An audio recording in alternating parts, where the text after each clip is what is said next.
Salut les électros, cette vidéo va concerner une installation électrique du tableau. On va parler de simple allumage de va-et-vient. Tout d'abord, je tenais à vous remercier puisque nous avons atteint les 5 millions de vues à cette vidéo. C'est un très bon marqueur. Si vous aimez cette vidéo, pensez à liker, partager.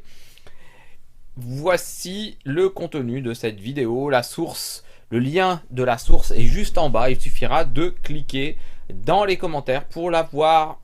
Maintenant, regardons ce tableau électrique. Donc, tout d'abord, on commence à positionner ce qu'ils appellent un disjoncteur différentiel. Sauf que là, déjà, il y a une erreur.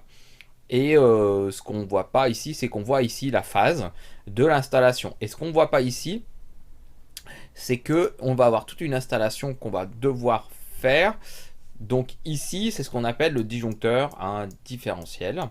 Et comme vous pouvez le constater, ce disjoncteur différentiel, il est basique parce qu'il est unipolaire. Il y a un seul pôle ici. On voit ici qu'un seul pôle. Et donc nous, généralement, on utilise du bipolaire et on protège la phase et on ne s'occupe pas du neutre. Et vous allez voir que cette installation, elle est un peu particulière. Donc, je vais la relancer. Donc là, déjà, on commence à se câbler par-dessous et il y a un problème. Alors, regardez, ici, on a été câblé par-dessous. Donc là, mise à la terre, pas de problème. Et puis là, on voit que les neutres sont dispatchés dans une barrette de terre. Nous, généralement, nos neutres, dans nos installations électriques, elles seront à côté du disjoncteur uni plus neutre. Donc, continuons à regarder cette vidéo. Hop. Donc là, ils ont fait le pontage de toutes les phases qui vont aller. Donc la phase hop, de la prise de courant, donc le neutre, la phase à droite, le neutre à gauche, et le conducteur vert jaune au milieu. On voit que c'est du 110 volts. Alors, du coup, nous, on n'aura jamais du 110 volts. Nous, c'est pas du 110 volts chez EDF. C'est pas du tout cette tension-là. Là, on n'est pas du tout sur du 110 volts. On est sur du 230 volts alternatif. Et qu'est-ce qu'on remarque ici?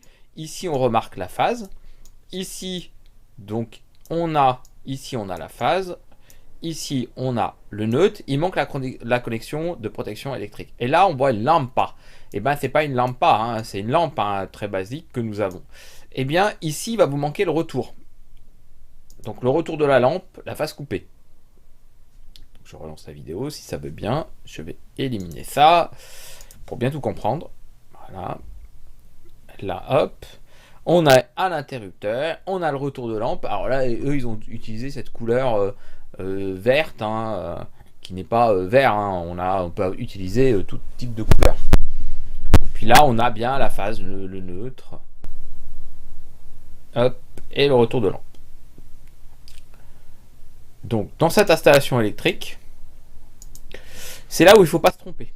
Donc, c'est là où il va falloir être très attentif. Donc là, déjà, on a du 230 volts alternatif dans cette vidéo. Ce qui est sympa, c'est que là, on voit bien qu'il y a là une phase, mais cette phase, en fait, c'est ce qu'on appelle le retour de lampe, puisque c'est ce qui est relié à la lampe. On est d'accord? Donc, vous allez avoir une phase. Donc, ici, on va pouvoir dire rouge. Ici, on va mettre l'interrupteur. Et ici, ce retour de lampe, qui va être relié ici. Donc, ça, c'est le neutre. On est d'accord? Mais c'est cet élément-là qui est important. Et bien, celui-là, il va être de toutes les couleurs, sauf bleu et vert jaune, puisque c'est normalisé. Je relance la vidéo. Hop. Et là, on a toute notre installation qui est complète. Si vous avez aimé cette vidéo, pensez à partager, liker et à très bientôt les électros pour de prochaines